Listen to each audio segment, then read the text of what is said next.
sini. Wah, seru juga ya. Dolpino ikutan ah. Weh, Dolpino malah dicuekin. Awas ya kamu. Hati-hati serempetan sob. Tapi hal itu nggak mungkin terjadi sih, karena sobat Dolpino ini hebat dalam hal navigasi. Mereka jago banget untuk jaga jarak aman. Oh ya, ngomongin soal merpati, Dolpino sekarang sedang berada di Kabupaten Lumajang, Jawa Timur. Kebetulan di sini sedang berlangsung tradisi merpati getakan. Mau tahu apa itu? Makanya gaul sama Dolpino dong.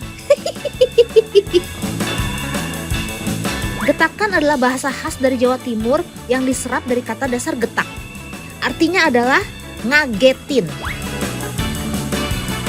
Sini, merapat, biar teman di rumah bisa melihatnya secara langsung.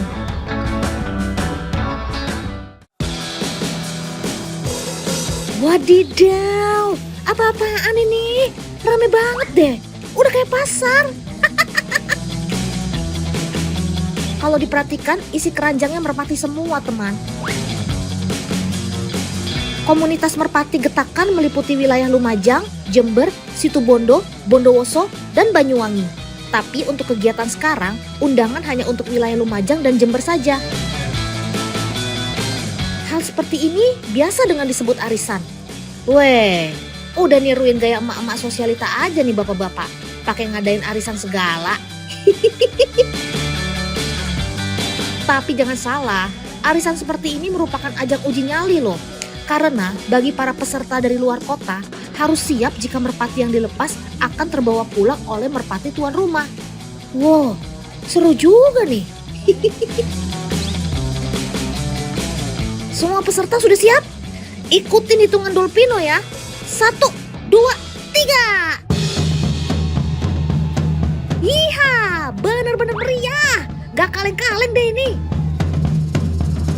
Kira-kira teman di rumah bisa tebak berapa jumlah merpati yang diterbangkan?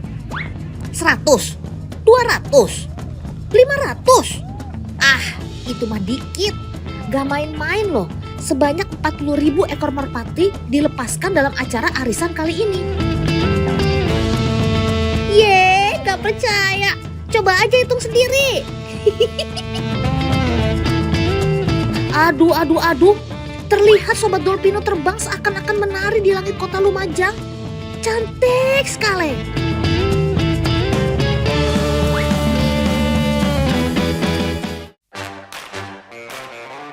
Faktanya, terbang secara berkelompok membuat merpati menghabiskan banyak energi dibanding saat mereka terbang sendiri. Menurut penelitian, terbang berkelompok tidak akan menambah kecepatan. Namun, secara konsentrasi, tiap merpati meningkat pesat. Hal ini merupakan naluri mereka untuk menghindari tabrakan saat di udara dengan resiko merpati akan mudah lelah. Bagi sobat Dolpino yang punya stamina kurang baik, tentu saja akan memilih segera mendarat. Yang artinya, mereka bisa terbawa merpati tuan rumah yang punya keunggulan lokasi. Hal seperti ini biasa disebut bandangan oleh masyarakat Jawa. Dan uniknya, para peserta yang kehilangan merpati pun tampak biasa saja karena sudah menjadi resiko dalam acara ini. Wah, beneran ikhlas di paman. Oh iya teman, komunitas merpati getakan ini tidak memainkan sembarang jenis merpati loh. Rata-rata mereka mengandalkan merpati jenis songkop atau kucir dengan ciri khas jambul di kepalanya. Weh. Mirip tren rambut mohak ya. Sobat Dolpino yang satu ini dipercaya punya ingatan yang lebih kuat daripada merpati lokal lainnya. Oleh sebab itu, merpati songkop menjadi ciri khas pada permainan getakan. Karena ia mampu terbang lintas kabupaten dengan baik. Biasanya nih, arisan bisa ditempuh hingga puluhan kilometer. Misal, jika tuan rumah arisan berada di Lumajang dan undangan peserta kota lain dari Jember, maka jarak tempuh yang akan dilalui merpati sekitar 75 km. Dan jarak tersebut bisa ditempuh merpati songkop kurang dari 30 menit loh. Weh. Ini nih berarti kecepatannya bisa lebih dari 100 km per jam. Weh, kalau di jalan raya bisa kena tilang loh kamu sob. Habis ngebut banget sih. Kecepatan merpati memang gak perlu diragukan lagi teman. Karena ada juga merpati yang digunakan untuk balapan. Yaps, siapa lagi kalau bukan merpati balap? Saking kencengnya, perlombaan pun digelar sampai tingkat nasional. Kira-kira, kalau adu cepat dengan drone racing, siapa yang muncul sebagai pemenangnya? Secara drone racing diklaim punya kecepatan melebihi 100 km per jam. Ya, kita saksikan sang penantang Sobat Dolpino, pilot drone profesional yang akan menguji kemampuan merpati balap. Semua siap? Bersedia? 1, 2, 3! Go!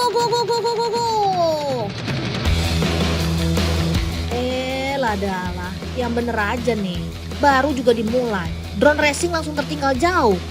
Tak disangka, tak dinyana. Ternyata nama racing yang tersemat pada drone ini tidak cukup untuk menandingi kecepatan merpati balap, teman.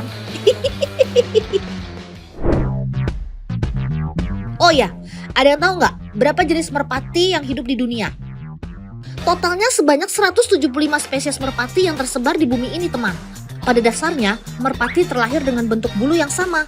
Hanya saja, kelainan genetik dapat membuat penampilan mereka berbeda karena terdapat perubahan pada bulu mereka. Salah satunya merpati songkop lokal Indonesia punya. Jambul yang dimiliki merupakan hasil mutasi dari perkembangannya. Dolpino curiga, ada apa di balik jambul yang terdapat pada merpati songkop ya?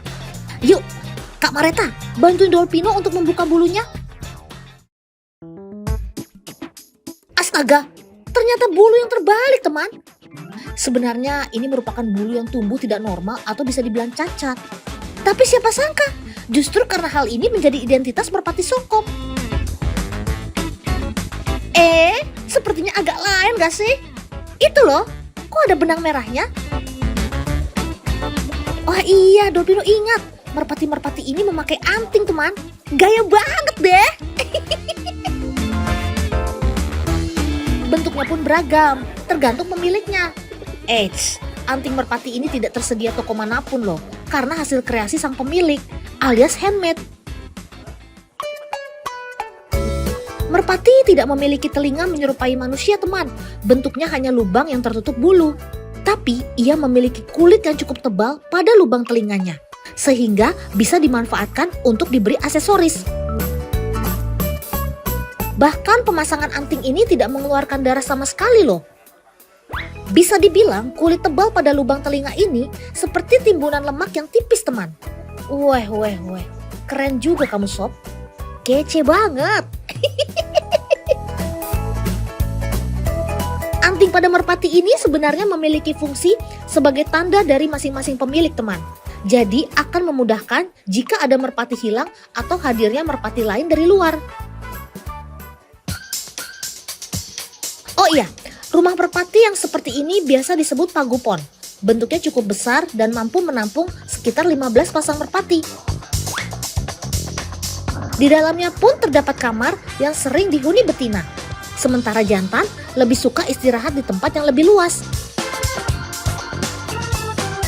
Salah satu alasan betina sangat membutuhkan kamar adalah untuk tempat mengerami telur dan membesarkan anaknya, teman.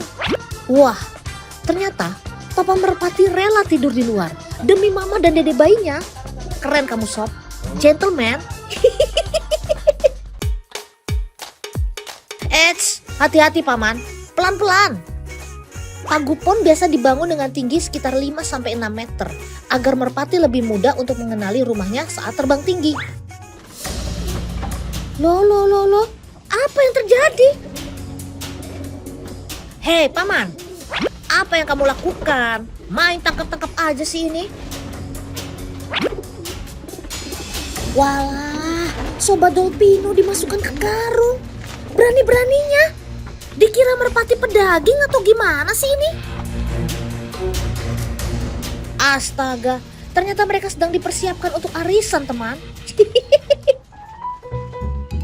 Nah, Kalau sangkar bulat ini biasa disebut kurungan yang berfungsi untuk menampung merpati saat sobat Dolpino mau diterbangkan. Tapi kok cara bawanya pakai karung gitu ya? Tenang, ini adalah cara terbaik untuk paman. Secara kandang merpati yang tinggi akan menghabiskan tenaga jika proses pengambilan dilakukan secara satu persatu. Iya juga sih, siapa juga coba yang mau naik turun setinggi 7 meter?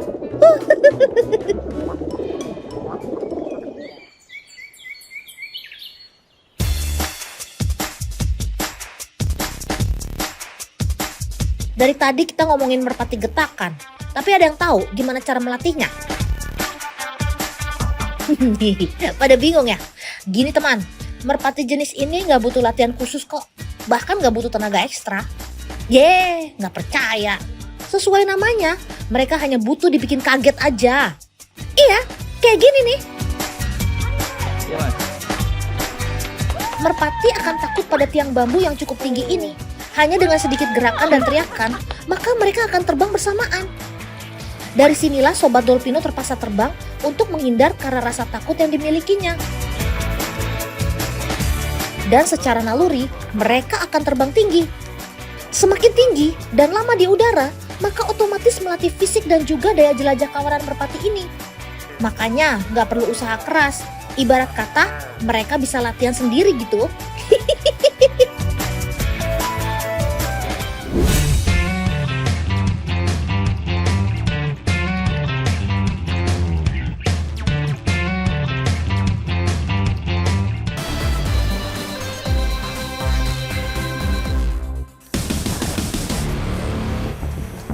Sob, ada apa gerangan? Kok kamu malah nyeruduk-nyeruduk gitu sih? Tenang, semua bisa dibicarakan dengan baik-baik kok. Teman, Anoa memang memiliki sifat yang agresif dan dapat menyerang kapan saja. Bahkan parahnya bisa sampai melukai lawannya loh. Wah, Otan mesti mundur teratur nih. Kerbau endemik Sulawesi ini memiliki senjata tanduk yang tajam dan runcing. Gak cuma itu aja, kecepatan mereka ketika berlari bisa mencapai 10 km per jam. Penciuman Sobat Otan ini juga sangat peka dan sensitif loh. Jadi untuk menemukan mereka di habitat aslinya merupakan perkara yang sulit. Mereka sangat peka terhadap wangi-wangian yang biasa dipakai manusia. Bahkan katanya kita sampai tidak boleh mandi agar tidak terdeteksi oleh Sobat Otan ini. Semriwing dong bau Otan kalau nggak mandi.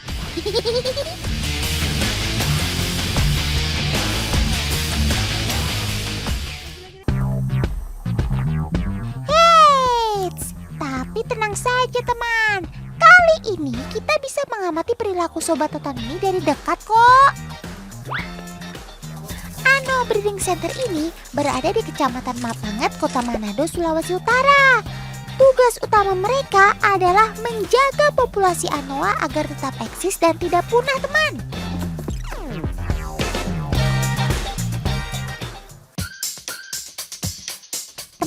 Di sini sudah berhasil melahirkan beberapa anakan anoa loh. Ada yang lahir secara normal maupun sesar. Keduanya merupakan jenis anoa dataran rendah. Anoa dataran rendah cenderung lebih pendek dan memiliki badan yang panjang dibandingkan anoa pegunungan teman. Kita kenalan yuk sama mereka. Nah, kalau anak anoa yang lahir normal ini namanya Bahen. Bahen merupakan anak dari indukan yang bernama Anara dan Rocky. Indukan Anara melahirkan Bahen pada usia kebuntingan sekitar 304 hari teman. Tepatnya pada tanggal 9 Juli 2023 sekitar jam 10 malam waktu Indonesia Tengah. Sobat Otan ini lahir dengan berat sekitar 6 kg. Besar juga ya sob. Nah, satu lagi ada Raden yang lahir secara sesar teman. Indukannya bernama Deno, sementara ayahnya Ambo. Oh ya teman, Sobat Totan ini lahir pada tanggal 16 Januari 2023 sekitar pukul 9 malam waktu Indonesia Tengah. Lahiran sesar pada Anoa bukan perkara mudah karena Anoa merupakan hewan yang agresif, jadi tim dokter membutuhkan banyak tenaga untuk memegang tubuhnya. Setelah Anoa berhasil direbahkan, saatnya Sobat Totan ini dibius, teman. Proses persalinan Anoa ini memakan waktu sekitar 3 jam, teman, karena proses persalinannya cukup rumit. Setelah penuh perjuangan, akhirnya bayi Anoa itu lahir dengan berat sekitar 6,1 kg. Syukurlah. Kedua anakan Anoa ini berjenis kelamin jantan. Keduanya aktif menyusui pada induknya masing-masing. Namun, jika sudah berusia sekitar 6-9 bulan, Anoa akan disapih dan mulai belajar mandiri. Sehat-sehat ya, Sob!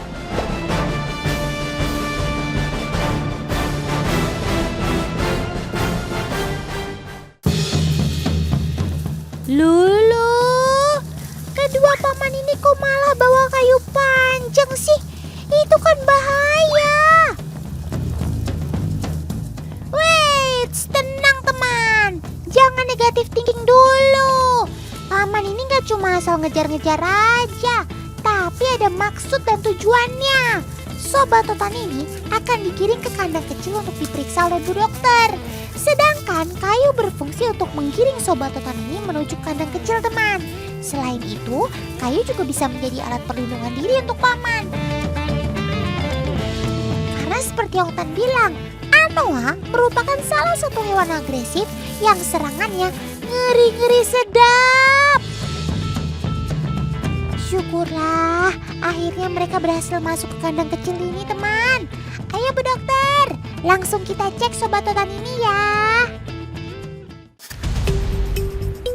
Teman, ternyata Sobat Totan ini adalah pendatang baru di Anoa Breeding Center. Anoa pegunungan berjenis kelamin betina ini bernama Laksmi. Laksmi dibawa oleh paman-paman BKSDA Sulawesi Utara dan paman PPS Tasikoki dari Gorontalo. Oh iya, Laksmi termasuk kategori Anoa pegunungan ya, teman. Sobat Totan ini diselamatkan karena terpisah dari induknya. Laksmi ditemukan pertama kali di perkebunan warga, sehingga sangat rawan jadi bahan buruan manusia.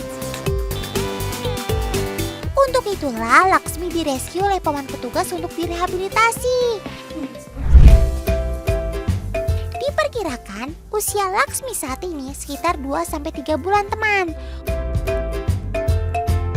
Umur Anoa sendiri bisa dilihat dari gigi mereka.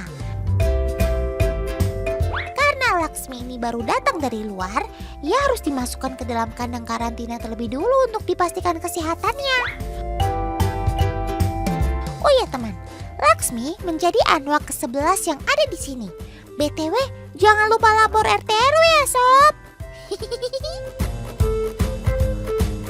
Oh ya teman, karena sudah aman, sekarang Dokter Afifah akan segera melakukan pemeriksaan. Satu screening pertama adalah pemeriksaan darah, teman. Nantinya darah Laksmi akan diperiksa ke lab untuk mengetahui kondisi keseluruhan. Gak selesai di situ saja, teman. Bahkan selama 1 bulan, kondisi Sobat Totan ini akan terus dipantau kesehatannya.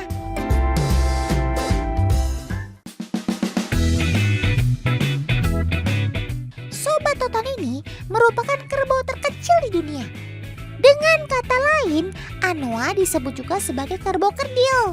Sementara leluhur Anoa berasal dari wilayah Asia Selatan yang bermigrasi ke wilayah timur. Hingga akhirnya mereka mencapai daratan Sulawesi jutaan tahun lalu, tepatnya di Mamasa, Sulawesi Barat. Dari Mamasa, Sobat Totan ini kemudian mulai menyebar ke jantung-jantung hutan Sulawesi. Perjalanan yang jauh ya, Sob. Menurut data terkini, populasi Anoa kian menurun, teman. Beragam upaya penyelamatan dan pelestarian kerap dilakukan. Salah satunya dengan Anoa Breeding Center ini. perawatan yang intensif kerap dilakukan agar anoa di sini bisa tumbuh dengan sehat. Salah satunya seperti perawatan Bahen si anak-anak anoa ini. Bahen selalu diberikan vitamin dan dipantau pertumbuhan tubuhnya, mulai dari berat badan hingga panjangnya. Nggak cuma itu, pengambilan sampel darah pun kerap dilakukan guna mengetahui kesehatan menyeluruh sobat Otan ini. Wah, semoga sehat selalu ya sob. Nanti kan kalau sudah besar bisa main sama kakak Otan.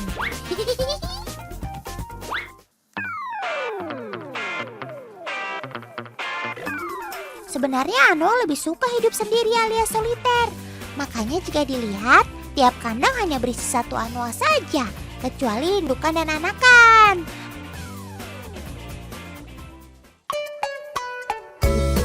Teman, menjaga kesehatan dan perkembangbiakan anoa sudah menjadi prioritas utama di Anoa Breeding Center ini. Salah satu cara menjaga kesehatan mereka adalah dengan memberikan vitamin. Nah, karena sobat Otan ini sangat menyukai buah-buahan, terutama pisang, dokter mengakalinya dengan memasukkan vitamin ke dalam buah pisang, teman. Sekarang saatnya memberikan pisang ini ke Ibu Deno dan Raden ya. Selamat menikmati hidangan yang spesial ya sob. Makan yang banyak biar selalu sehat kayak Otan.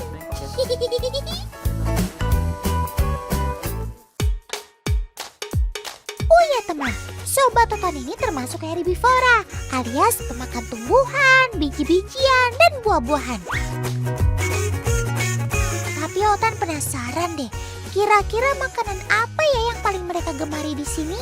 Kalau begitu, Otan dan Dokter Afifa akan menyiapkan beberapa menu nih buat kalian. Menu kali ini ada buah-buahan dan sayur mayur. Mari kicop, mari kita coba. Wah, ternyata sobat Otan ini langsung memilih buah-buahan ketimbang sayuran, teman. Karena anoa termasuk hewan ruminansia alias pemamah biak, pencernaan sobat Otan ini terdiri dari 2 langkah. Setelah dikunyah, makanan akan masuk ke dalam pencernaan. Setelah itu, makanan dikeluarkan lagi untuk dikunyah kembali.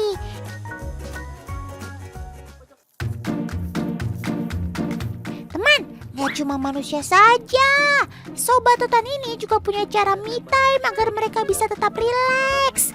Caranya adalah dengan berendam di kubangan alias mandi lumpur.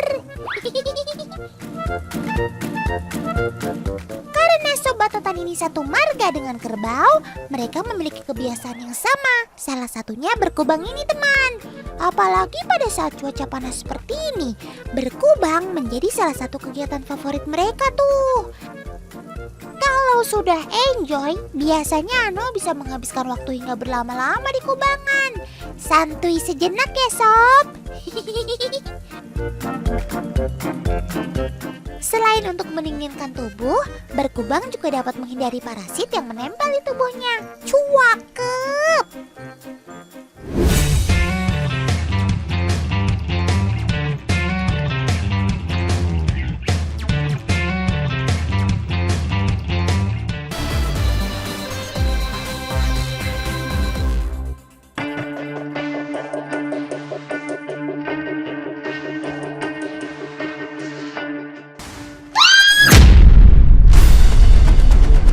Wah, ada apa ini? Ada apa? Ini pasti ulah Siti, alias si tikus. Gak cuma makanan, teman di rumah pasti hafal kan? Kalau ada kabel rusak, furniture rusak, kulkas rusak, bahkan sampai mobil, pelakunya gak lain adalah si hewan pengerat satu ini. Tapi ya, ada yang tahu gak kenapa disebut hewan pengerat? Sini deh, Dolpino bisikin. Hewan pengerat adalah ordo mamalia yang memiliki gigi seri atas dan bawah yang terus-menerus tumbuh. Selain tikus, pasti pernah kenal sama tupai, berang-berang, dan landak kan? Itu baru 4 dari 2.500 spesies hewan pengerat yang ada di dunia loh. Gigi mereka ini akan terus-menerus memanjang. Karena itulah gigi ini harus terus-menerus diasah agar panjangnya pas dan selalu tajam. Cara ngasahnya gitu tadi. Menggerogoti benda apapun. Apesnya nih, Kalau mereka tinggal di rumah, barang-barang kita deh yang jadi korban digerogotin sama mereka. Bukan tidak mungkin, kayu bangunan bisa habis dan membuat rumah hancur. Serem kan?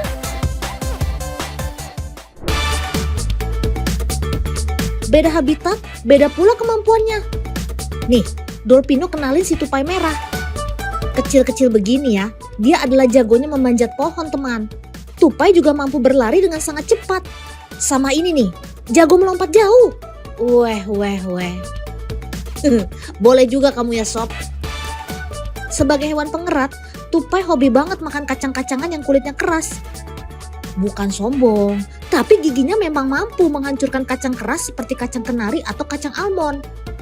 Kacang ini berlimpah karena gak banyak hewan yang mampu membukanya. Uniknya, si tupai hobi banget mengumpulkan kacang temuannya. Tuh, disimpan penuh dalam pipinya. Hati-hati keselak ya, Sob.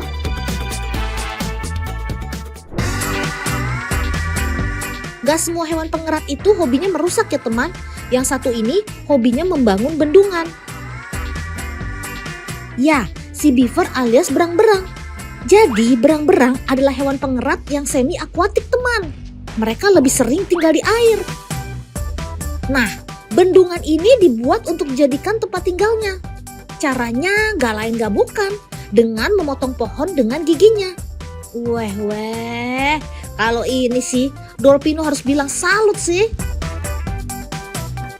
Setelah ranting atau batang kayu terpotong, berang-berang lalu menyusun kayunya menjadi penahan air. Jadilah bendungan pribadi. Jangan lupa kasih alamat ya, Sob.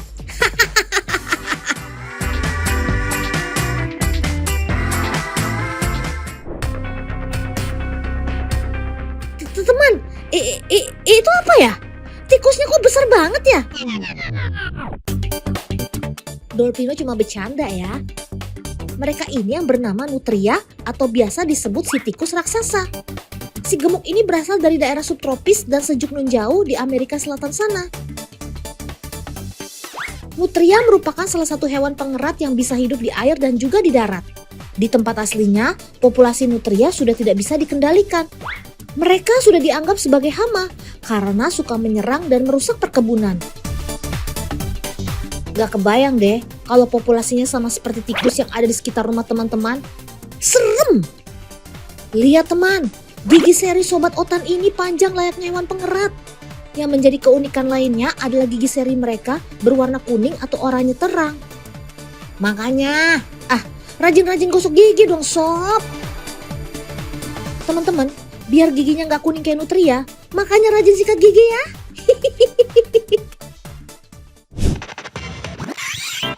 Selain pandai menggali di tanah, sobat Dolpino ini juga pandai menyelam loh.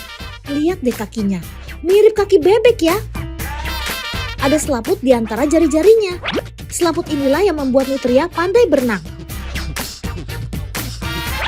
Dengan kakinya yang berselaput, sobat otan ini lebih lincah di dalam air daripada di darat. Wih, bisa jadi atlet renang nih kalian, Sob. Di habitatnya, nutria menghuni bantaran atau tepi sungai. Mereka juga senang berdiam diri di tengah-tengah lahan yang basah.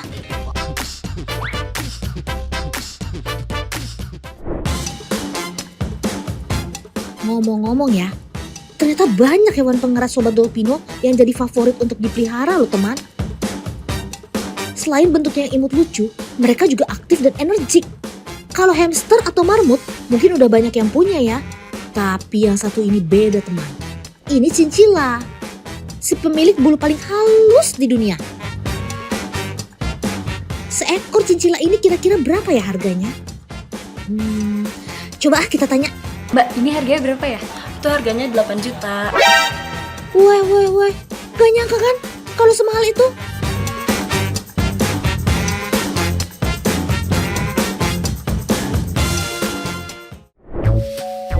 Hoi Sob, kamu nyangseng apa gimana sih? Dia adalah jelarang Jawa teman. Hayo, siapa yang dari tadi tebak sobat Dolpino ini adalah tupai raksasa? Coba acungkan tangannya.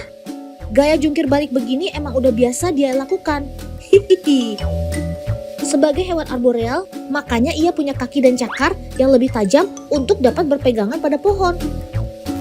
Tuh lihat, Hanya dengan 2 kaki saja, ia dapat bergelantung pada batang pohon. Udah kayak pemain sirkus aja ya sob. Selain buah, jelarang juga pemakan biji-bijian teman.